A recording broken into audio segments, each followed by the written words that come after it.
அண்ணாவும் கலைஞர் அவர்களும் புரட்சி தலைவர் எம்ஜிஆர் கிட்ட பேசுற போது இயக்கத்துக்கு உங்களுடைய தயவு தேவையா திராவிட முன்னேற்ற கழகத்துக்கு இந்த இயக்கத்தினுடைய கருத்துக்களை நீங்க நடிக்கக்கூடிய படங்கள்ல புகுத்துனா அதனால லட்சக்கணக்கான இளைஞர்கள் மாணவர்கள் திராவிட முன்னேற்ற கழகத்தை பெருவாரிய ஆதரிப்பாங்க. அது உங்களுக்கும் லாபகரமா இருக்கும், திமுகவுக்கும் லாபகரமா இருக்கும். அதனால ஒரு ஒப்பந்தம் போட்டுக்கோம்னு போட்டாங்க.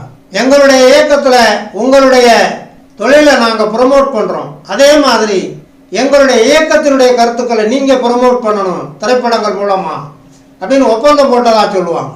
அதனாலதான் புரட்சி தலைவர் எம்ஜிஆர் அவர் நடித்த படங்கள்ல எல்லாம் புராண கருத்துக்களை, இதிகாச கருத்துக்களை, தெய்வ நம்பிக்கை உள்ள காட்சிகளை எல்லாம் வைக்க விடாம தவிர்த்தாருன்னு சொல்லுவாங்க. புரட்சி தலைவர் எம்ஜிஆர் எல்லாம் புராண நாயகர்களாக ராமராக, கிருஷ்ணனாக, சிவபெருமானாக, முருகனாக நடிச்சிருந்தா எவ்வளவு பிரசித்தி பெற்றிருப்பார்.